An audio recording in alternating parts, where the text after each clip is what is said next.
அன்பு குட்டீஸ், ஒரு அழகான கதை கேட்க நீங்க தயாரா? ஒரு காலத்துல நல்ல பசுமையான புல்வெளியில வண்ண வண்ண பூக்கள் நிறைஞ்ச ஒரு இடத்துல குட்டுன்னு ஒரு சின்ன முயல் குட்டி வாழ்ந்துச்சு. அந்த குட்டு முயல் ரொம்பவே சுட்டித்தனமானது. ஒரு நாள் காலையில சூரியன் பிரகாசமா அடிச்சுக்கிட்டு இருந்த நேரத்துல குட்டு முயல் புல்வெளியில துள்ளி துள்ளி போய்கிட்டு இருந்துச்சு. திடீர்னு ஒரு பெரிய காளான் பக்கத்துல அது ஒரு புதுமையான விஷயத்த பார்த்துச்சு. அது ஒரு ஒளிரும் பொருள். வானவில்லோட எல்லா வண்ணங்களும் அதுல மின்னிக்கிட்டு இருந்துச்சு. அடடா, இது என்னவா இருக்கும்னு குட்டு முயல யோசிச்சுச்சு.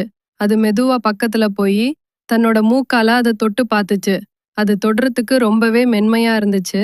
அந்த புல்வெளிக்கு பக்கத்துல ஒரு ஆலமரத்துல ஞானிங்கிற அறிவாளி ஆந்தைக்கு அந்த குட்டி முயல் பார்த்த ஒளிரும் பொருள் வானவில்லோட ஒரு சின்ன துண்டுன்னு சொன்னுச்சு. அதுல ஒரு சின்ன மேஜிக் சக்தி இருக்கு. நீ கேட்ட வரத்த அந்த வானவில் துண்டு செய்யும்னு அந்த குட்டுமுயல் கிட்ட சொன்னுச்சு. குட்டுமுயல் அந்த ஒளிரும் துண்டு கிட்ட அவனோட நண்பன் சிக்கி அணிலுக்கும் உணவும், இன்னொரு நண்பனான குருவிக்கு சூடான கூடு அமைக்கவும்னு கேட்டுச்சு. உடனே அது கேட்ட வரம் அனைத்தும் அதுக்கு கிடைத்தது. குட்டுமுயல் தனக்குன்னு தனியா எந்த ஒரு பொருளையும் ஆசைப்படாம தன்னோட நண்பர்கள் சந்தோஷமா இருக்கிறது பார்த்து சந்தோஷப்பட்டுச்சு. இதுதான் குட்டுமுயலோட கதை குட்டீஸ். பாய். அடுத்த கதையில சந்திக்கலாம்.